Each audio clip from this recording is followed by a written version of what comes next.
பேசுகிறவங்க அவங்க வாயாலே முரண்படுற அளவுக்கு உங்களுடைய கேள்விகள் இருக்கும். நீங்கள் எதுவும் குதர்க்கமோ ஏதோ கேட்குறதில்ல, அதை நல்லாவே பார்த்துருக்கேன். இது வரைக்கும் எந்த நேர்காணல் பண்ணுற நெறியாளரும் அப்படி ஒரு திறன் இருக்கான்னு எனக்கு தெரியல, நான் பார்க்கல. நான் அறிந்த வரையில் நீங்கள் இப்படி பார்த்தீங்க. இந்த மெத்தடு எப்படி உங்களுக்கு வந்துச்சு? அவங்களே முரண்படுவாங்க பேசும்போது.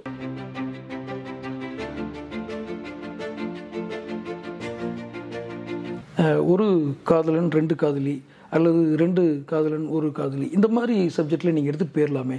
காஷ்மீர் பிரச்சனையை பற்றி நீங்கள் ரோஜா படத்தை குறிப்பிட்டு சொன்னீங்க. ஏன் அந்த மாதிரி படத்தை வந்து தவறாக ஒரு முன்னுதாரணமாக மக்கள் காட்டுறீங்கன்னு? உண்மையிலே காஷ்மீர் பிரச்சனை நீங்கள் அறிந்தது என்னன்னு தெரிஞ்சுக்கலாமா சார்?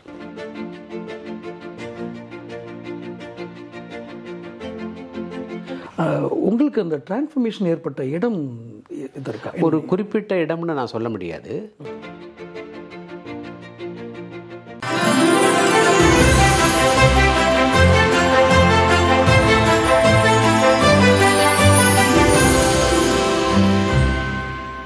வணக்கம் தமிழகம் டைம்ஸ் நேயர்களே.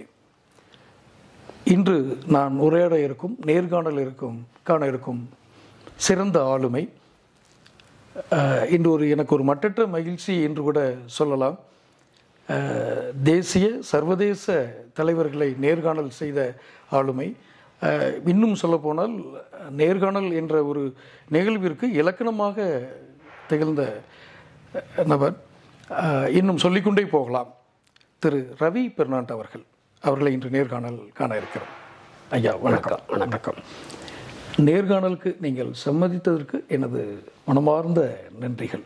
ஏன்னா நீண்ட காலமாக உங்களை சந்திக்கணுங்கிறதே என்னுடைய பெரிய ஒரு ஆவலாக உள்ள விஷயம். இந்த ஆவலுக்கான உந்துதல் என்ன அப்படின்னா, உங்களுடைய நேர்காணல் நிகழ்ச்சிகளை நான் டிவியில் பார்த்தது உந்துதல். ஆனால் அந்த நேர்காணலில் நீங்கள் நடத்திய விதம், உங்களுடைய கருத்துக்கள், இதில் வந்து ரொம்ப அதிக தாக்கத்தை உண்டு செய்த அந்த 90s மிடில்னு சொல்லலாம். மிடில் பகுதியில் முதலில் இந்த நேர்காணலில் உங்களுடைய குழந்தைகளோட பெயரை நான் விக்கிபீடியாவில் பார்த்தேன். அருமையான தமிழ் பெயரில் இருந்தது. உங்கள் குடும்பம் குறித்து நீங்களே கூறலாம்.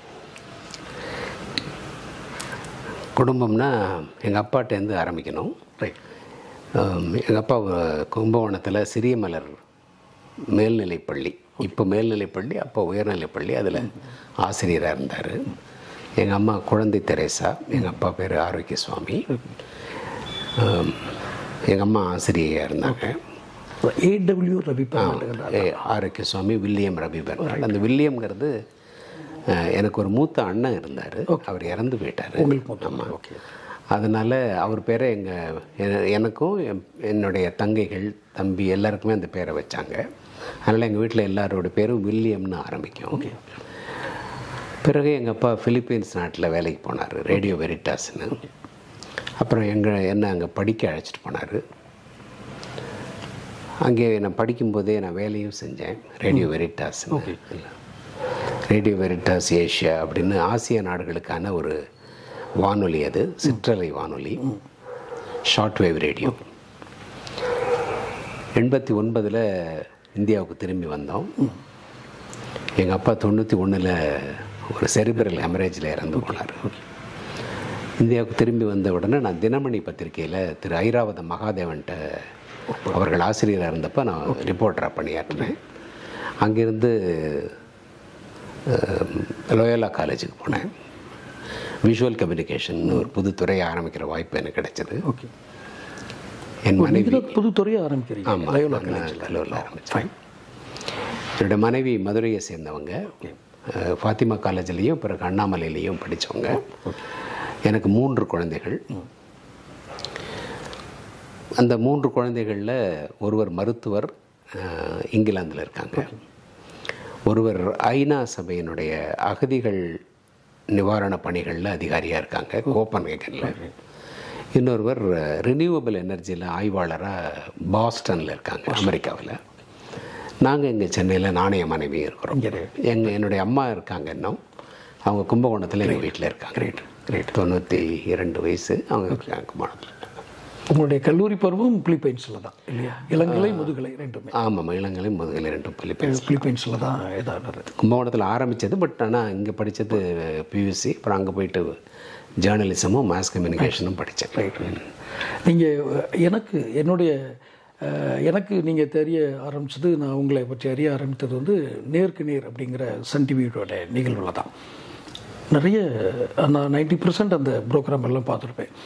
எனக்கு நினைவு தெரிஞ்சு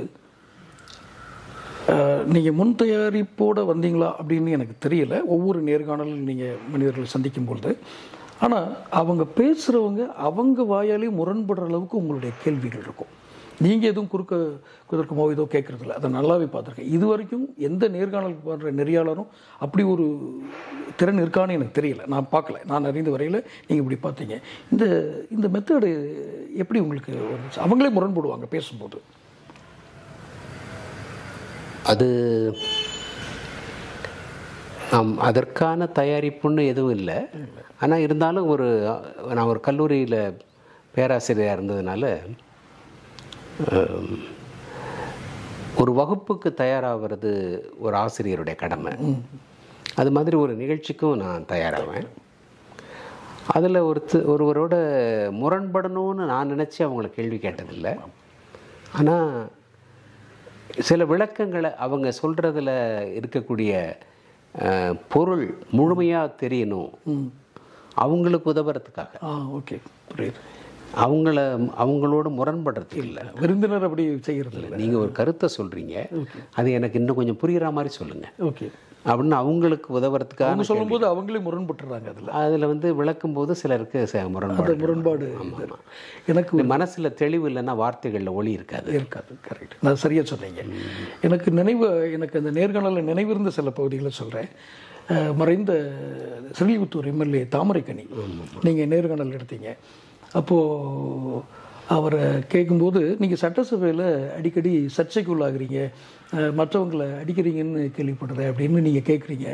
அவர் சொல்கிறாரு, இல்லை நான் வந்து மூத்த உறுப்பினர், நான் யாராவது சரியாக பேசலைன்னா இப்படி தட்டுவேன் அப்படின்னு சொன்னார். அதுக்கப்புறம் நீங்கள் கேட்டீங்க, நீங்கள் கைலியோடு போய் ஒரு இடத்துல தகராறு பண்ண மாதிரி செய்தி வந்தது அப்படின்னு.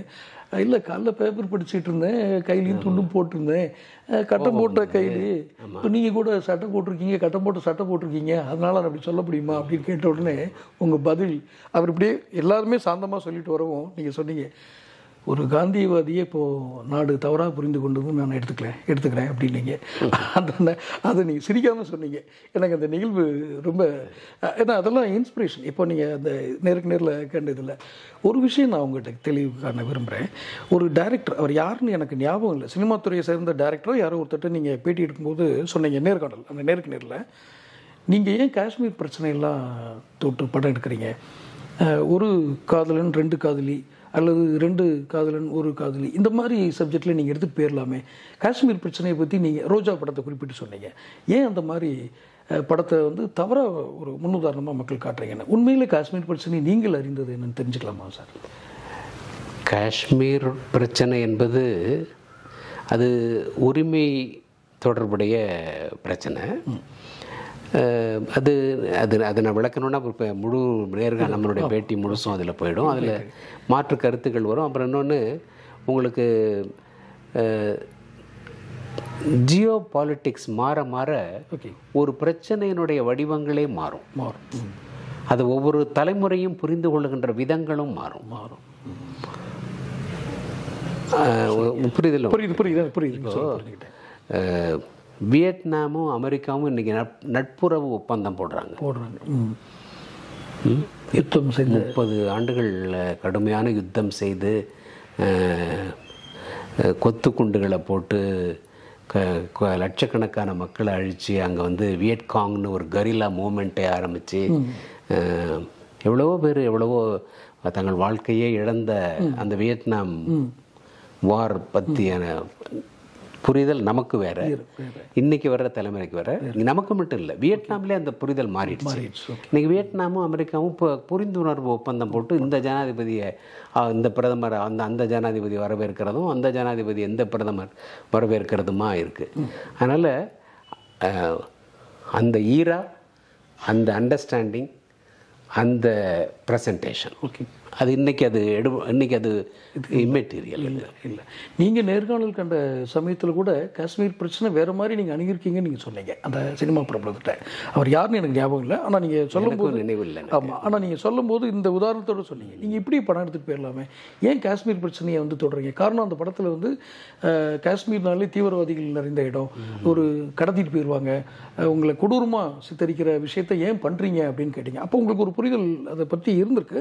அதனால தான் முரண்பட்டு அந்த சினிமாவை வந்து நீங்கள் விமர்சனம் பண்ணீங்க. அப்போ உங்களுடைய பார்வை, காஷ்மீர் குறித்த பார்வை, அது ஒரு உரிமை பிரச்சனையாக தான் நீங்கள் நினச்சிக்கலாம். ஆமாம் ஆமாம். அது உதாரணத்துக்கு இன்றைக்கி அதெல்லாம் வந்து காலமெல்லாம் எவ்வளோ மாறி போச்சு. இன்றைக்கி அது இட்ஸ் இம்மெட்டீரியல். இப்போது நம்ம அந்த புரிதலே இன்றைக்கி தவறாக கூட இருக்கும். ஒரு காலத்தில் தமிழ்நாட்டில் வந்து காங்கிரஸும் திமுகவும் தானே எதிர் போட்டிகள். ஆமாம். இன்றைக்கி அவங்க தானே இணைப்பிரியா நண்பர்கள். இப்போ நாளைக்கு ஸ்ரீலங்காவில் தமிழர்களும் சிங்களர்களும் இணைந்து தேசத்தை கட்டி எழுப்புகின்ற காலமும் வருமில்ல? இல்லை, நிச்சயமாக இருக்குது. இப்போ நீங்கள் 80s 70s late 70s 80s 90s நடந்த யுத்தத்தை பற்றி அன்றைக்கி பேசிகிட்டு இருக்க முடியாது. உண்மைதான். ஸோ அந்த அது சாப்டர் இஸ் ஓவர். இப்போது அது 370 அது இதுன்னு மேற்கொண்டு விதமான நகர்வுகள் போயிடுச்சு. நீங்கள் சொன்ன ஜாகிரபிக்கல் பாலிடிக்ஸ் வேறு மாதிரி கொண்டு போயிடுச்சு இல்லையா? எனக்கு நான் அறிந்த வரையில் ஒரு மனிதனுக்கு அவங்களுடைய வாழ்க்கையில் கல்வி கற்ற அந்த பள்ளி பருவமோ கல்லூரி காலத்துக்கு அப்புறம் ஒரு டிரான்ஸ்ஃபர்மேஷன் ஏற்படும். அந்த டிரான்ஸ்ஃபர்மேஷன்லாம் பரிணாமம் அடைந்த மனிதனாக உருவாகி வருகிறான்றது இருந்தது. உங்களுக்கு அந்த டிரான்ஸ்ஃபர்மேஷன் ஏற்பட்ட இடம் இதற்கா? ஒரு குறிப்பிட்ட இடம்னு நான் சொல்ல முடியாது. வாழ்க்கையினுடைய ஒவ்வொரு அசைவுகளும், வாழ்க்கையினுடைய ஒவ்வொரு வளைவு நெளிவுகளும், நமக்கு ஏற்படுகின்ற சம்பவங்களும் நம்மை மாற்றும்.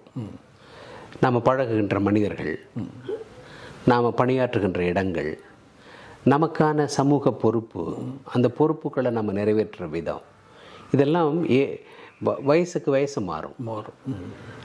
அது வந்து ஒரு குறிப்பிட்ட நேரத்தில் அந்த மாற்றம் வர்றதில்லை. It's a long process. இப்போ பாலில் உர ஊற்றுறீங்க, 5 மணிக்கு பார்த்தா கட்டியாக உறைஞ்சிருக்கும், நீங்கள் 3 மணிக்கு பார்த்தீங்கன்னா அது உரையாத மாதிரி தான் இருக்கும். பட் ஆனால் ஒரு ப்ராசஸ் அதில் நடந்துக்கிட்டே இருக்குது. அது மாதிரி ஒரு மனிதனை வந்து காலமும் நேரமும் விதியும், அவனுக்கு விதிக்கப்பட்ட கடமை, நான் விதிங்கிறது ஃபேட்டை சொல்லலை, விதிக்கப்பட்ட கடமைகளும் அவனை வந்து அந்த திசையில் அந்த பக்குவத்தில் அழைச்சிட்டு போகும். எனக்கு ஒரு சிங்கிள் இன்சிடெண்ட்டை சொல்ல முடியாது. ரைட்டு, அந்த இதுதான் அப்படின்ற அந்த இது வராது. எனக்கு தெரிந்ததுக்காகவும் என்னுடைய நேர்களுக்காகவும் ஒரு சின்ன இது கேட்குறேன். அறிவு, ஞானம், இந்த இரண்டுக்குமான வேறுபாடு இது உங்களுக்கு சொல்ல முடியுமா? எனக்கு இதை முத சொன்னவர் வந்து டிஜிபி அலெக்சாண்டர். அவர் நான் முத சந்தித்தப்போ அவர் எனக்கு சொன்னார், 94-95 அவர் அப்போ அவர் ஐஜி இன்டெலிஜென்ஸாக இருந்தார். அவர் சொன்னார், இப்போ தான் கொஞ்சம் பாப்புலர் ஆகிட்டு வர்றீங்க தம்பி, அதனால் உங்களுக்கு சிலவற்றெல்லாம் நான் சொல்லணும் அப்படின்னு சொல்லி அவருடைய செல்ஃப் இன்ட்ரெஸ்டில் எனக்கு சொன்னார். அவருடைய அண்ணனும் நானும் லோயலாவில் ஒன்றா டீச் பண்ணோம். அந்த ஒரு நட்பில் அவர் சொன்னார், எதை மாற்ற முடியும் என்று தெரிந்து கொள்வது அறிவு, மாற்ற முடிந்ததை மாற்ற முயற்சிப்பதும், இதை மாற்ற முடியாது என்று தெரிந்த பிறகு அதை மாற்ற முயற்சிக்காமல் இருப்பதும் ஞானம் அப்படின்னாரு. அந்த மாதிரி டேட்டா, இன்ஃபரன்ஸ், தென் அதிலிருந்து your action facing on that becomes wisdom. Knowledge அது விஸ்டமாக கன்வெர்ட் ஆகுது. நீங்கள் அப்ளை ஆகுது. ஐயா நெல்லைக்கண்ணன், தமிழ் கடல்னு சொல்கிறேன், நெல்லைக்கண்ணன் ஐயா வந்து இதே நீங்கள் சொன்ன விளக்கத்தை தான் அவர் வேறு ஒரு புராண இதிகாச உதாரணத்தோடு சொன்னார். ராவணனுக்கு இருந்தது வந்து அறிவு, ஆனால் அவன் ஞானம் இல்லாதனால அவன் சீதையை கடத்திட்டு வந்து தன்னுடைய புகழ் இழந்து திறமை இழந்துட்டான். அதனால் அறிவு வேறு ஞானம் வேறு அப்படின்னு நீங்கள் சொன்னதும் அதே தான். அது அவர் அந்த இதை இழந்துடுறாங்க அப்படின்னு. எனக்கு உங்களை அதிக தாக்கம் செய்த புத்தகம் இது, அந்த எழுத்தாளர்னு சொல்ல முடியுமா? ஒவ்வொரு பீரியட் ஆஃப் 30-40 இயர்ஸ் நான் நிறைய புத்தகங்கள் படிச்சிருக்கேன். நிறைய புத்தகங்கள், அது ஒரு புத்தகம் 2 புத்தகம்னு சொல்ல முடியாது. பெரிய தாக்கத்தை ஏற்படுத்தின புத்தகம் அப்படின்னு சொன்னால் எனக்கு பைபிளை சொல்லுவேன். பைபிள், கலீல் கிப்ரானுடைய எழுத்துக்களை சொல்லுவேன். இந்த மாதிரி நிறைய புத்தகங்களை சொல்ல முடியும். ஜெயகாந்தன் நாவல் நிறைய படிப்பேன். ஆனால் இந்த குறிப்பிட்ட நாவல்லேருந்து இந்த தாக்கம் எனக்கு ஏற்பட்டுச்சுன்னு என்னால் சொல்ல முடியாது. முதல் நூல் பைபிள்னு சொல்லிட்டீங்க, அதுலேருந்து ஆமாம். அப்புறம் நிறைய படிக்க ஒரு குறிப்பிட்ட புத்தகத்தினுடைய தாக்கம் ஒருத்தருக்கு வர்றதில்லை. அதெல்லாம் சில பேருக்கு மட்டுமே அந்த மாதிரி நிகழும். பட் நம்ம நிறைய படிக்க நம்ம சந்திக்கின்ற மனிதர்கள்டேருந்து, நம்ம படிக்கிற புத்தகங்கள்டேருந்து, பார்க்கின்ற படங்கள்லேருந்து, அப்சர்வ் பண்ணுற சம்பவங்கள்லேருந்து நம்மளுடைய அண்டர்ஸ்டாண்டிங் மாறுது. சமூகத்தை பற்றி நம்முடைய புரிதல் மாறுது. நம்மளுடைய அனுபவங்களும் நம்மளை ரொம்ப மாற்றிக்கிட்டே இருக்குல்ல. ஜெயகாந்தனை நீங்கள் குறிப்பிட்டதுனால கேட்குறேன், ஒவ்வொரு வாழ்வினுடைய நிகழ்வுகளும் நியாயம் அநியாயம் அப்படின்னு சொல்ல முடியாது. அந்தந்த நேரத்தில் நீங்கள் பின்னணியில் எடுக்கின்ற முடிவுகள் அப்படிம்பாரு. அதில் உங்களுக்கு உடன்பாடு உண்டு. அவர் எதையுமே நீங்கள் நல்லது கெட்டதுன்னு சொல்ல முடியாது, அந்தந்த நேரத்து நியாயங்கள் அது அப்படின்னு. அவர் சொல்றது குற்றங்களை பற்றி சொல்லலை, நல்லது கெட்டதுன்னு சொல்கிறாரா? ஆமாம். Crime is different. ஓகே. இப்போ கொலை செய்கிறது அந்த நேரத்து நியாயமாக இருக்க முடியாது. சரி. Crime is different. ஒரு திருட்டு என்பது வேறையாக இருக்கும். ஆனால் அந்தந்த நேரத்தில் நீங்கள் எடுக்கின்ற முடிவு சரி, இந்த இடத்துல இன்னாருக்கு நம்ம உதவுறது சரியா தவறா, அந்த உதவி செய்ததுனால பல கஷ்டங்களை பின்னாடி சந்திக்க வேண்டியிருக்கலாம். ஆனால் அந்த நேரத்தில் அந்த உதவியை செய்யாமல் அப்புறம் என்ன நமக்கு இந்த மாதிரி எத்தனை பேர் செஞ்சாங்க அப்படின்னு நினைக்கிறோம்ல, அது மாதிரி. அதனால அதை தான் அவர் மீன் பண்ணுறாரு. அவர் குற்றச் செயல்களை சொல்லலை, நல்லது கெட்டதுன்னு சொல்கிறது அதை தான் சொல்கிறாரு. இப்போ நீங்கள் சொன்னதான் அறிவுக்கும் ஞானக்கும் உள்ள வித்தியாசம் தான் இல்லையா? எனக்கு நினைவு சரியாக இருந்துச்சுன்னா அந்த வருஷம் ஞாபகம் இல்லை, நீங்கள் நிலா டிவின்னு ஒரு டிவி ஆரம்பிச்சேன் 99. அப்போ நான் நியூஸ் இன்ஃபர்மேஷன் லிபரல் ஆர்ட்ஸ். அதான் நிலா. அவன் நியூஸ் இன்ஃபர்மேஷன் லிபரல் ஆர்ட்ஸ். அதுதான் NIL. அருமையான தலைப்பில் அது நான் ஆரம்பிக்கலை, என்னோட நண்பர் ஒருத்தர். அப்போ நான் விஜய் டிவி விட்டு வெளியே வந்த நேரம் அது. ஏன்னா அது விஜய் டிவி கைமாறிடுது. அப்போ என்ன செய்கிறது எதிர்காலத்தில் அப்படின்னு சொன்னப்போ அவர் சொன்னார், நான் ஹெல்ப் பண்ணுறேன், என்ன பண்ணுங்களேன் அப்படின்னு சொன்னார். உங்களுக்கு முழு நம்பிக்கை வர்றதுக்கு நீங்களே MDயா இருங்க அப்படின்னு சொன்னார். எல்லா முடிவுகளும் நீங்களே எடுத்து செய்யுங்கன்னாரு. அப்படி வந்தது தான் அது நீங்கள் ஆரம்பித்த டிவியாக தான். நாங்கள் அப்படி தானே சொல்லுவாங்க. பாட்டுனா எம்ஜிஆர் பாட்டுன்னு தானே சொல்கிறாங்க. கண்ணதாசன் பாடல் அப்படின்னு யார் பாடுறோம், எம்ஜிஆர் பாடின மாதிரி அப்படின்னு சொல்கிறாங்க. நான் எனக்கு அது எந்த அவ்வளோ பணமெல்லாம் இல்லை. அதை நீங்கள் ஜூவியில் ஒரு பேட்டியில் கூட சொன்னீங்க, நான் ஞாபகம் இருக்குது. நான் சிலரை நம்பி ஆரம்பித்தேன், அந்த பண விஷயங்கள் எனக்கு சரியான இதில் கை கொடுக்கலன்னு. எனக்கு அது என்ன நிகழ்வு என்னென்னா, அந்த 98-99ங்கிறது சவுத் ஏஷியா ஃபினான்ஷியல் கிரைசிஸ் இருந்த நேரம். உங்களுக்கு நினைவு இருக்கும், மலேசியா, சிங்கப்பூர் அங்கெல்லாம் கம்ப்ளீட்டாக மணி வேல்யூ குறைஞ்சி போய் பணம் அங்கேருந்து நிறைய இப்போ ஃபாரின் டைரக்ட் இன்வெஸ்ட்மெண்ட்ஸ் எல்லாம் வெளியில் போய் ஃபாரின் இன்வெஸ்டர்ஸ் எல்லாம் தங்கள் பணத்தை வெளியில் கொண்டு போய் ஒரு பெரிய பேங்கிங் கிரைசிஸ் நடந்த நேரம். அப்போ தான், அதனால தான் எங்களால் அந்த நேரத்தில் உறுதிப்பட ஒன்று செய்ய முடியல. அதில் எனக்கு பெரிய தாக்கம், என்னுடைய ஆளில் ஒரு வருத்தம் இருந்தது. என்னென்னா, ரவி பர்னாட் மாதிரி ஒரு ஆளுமைகள் தோற்கக்கூடாது, அவங்க ஜெயிச்சு. அது தோல்வி இல்லை அது. ஏன்னா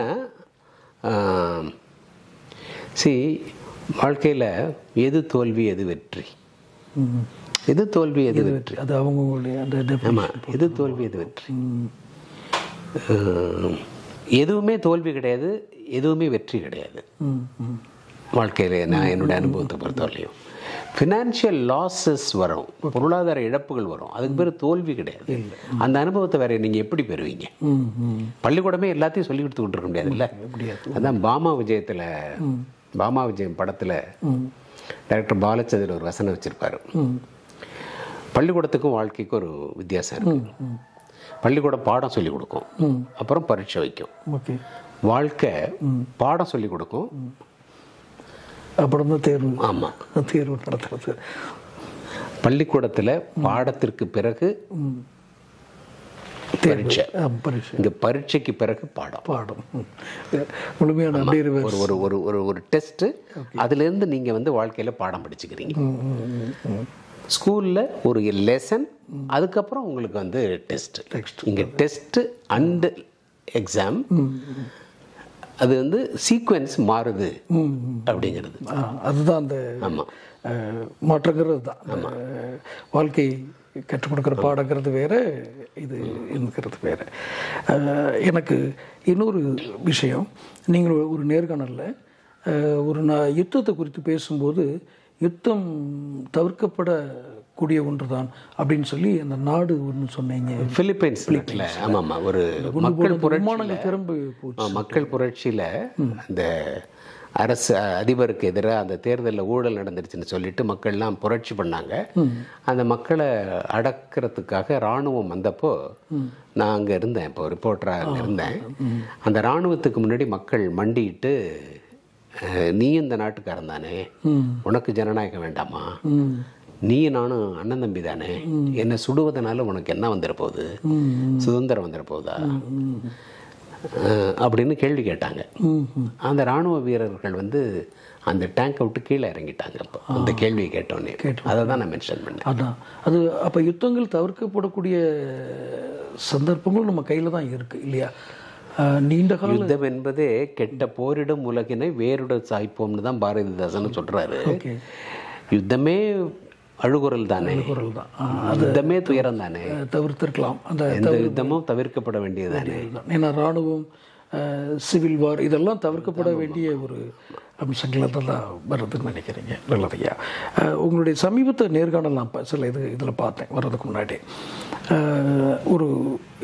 ஒரு சேனலுக்கு நீங்கள் கொடுத்த இதில் அம்மையார் ஜெயலலிதா பற்றி நீங்கள் பேசிட்டு வரும்போது கொஞ்சம் உணர்ச்சிசப்பட்டு கூட பேசுனீங்க. அவங்க எப்படி உதவி மனப்பாங்கு உள்ளவங்க, எப்படியெல்லாம் ஒரு உதவி செய்கிற மனப்பாங்கில் இருந்தாங்க அப்படின்ட்டு. என்ன எனக்கு முரண்படுது அப்படின்னா, அவங்களுக்கு கிடைத்த வாழ்க்கை வந்து ஒரு வரம்.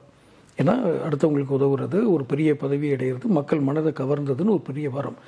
அது அவங்களுடைய இறுதி காலங்களில் சாபமாக மாறிச்சோ அப்படின்னு எனக்கு ஒரு இது. ஏன்னா அவங்க பண்ண தர்மத்துக்கும் அவங்களுக்கு நேர்ந்த அவங்களுடைய இறுதி காலங்களில் அவங்களுக்கு நடந்த நிகழ்வுக்கும் ஒரு முரண்பாடு எனக்கு தெரியுது. நீங்கள் எப்படி அதை பார்க்குறீங்க?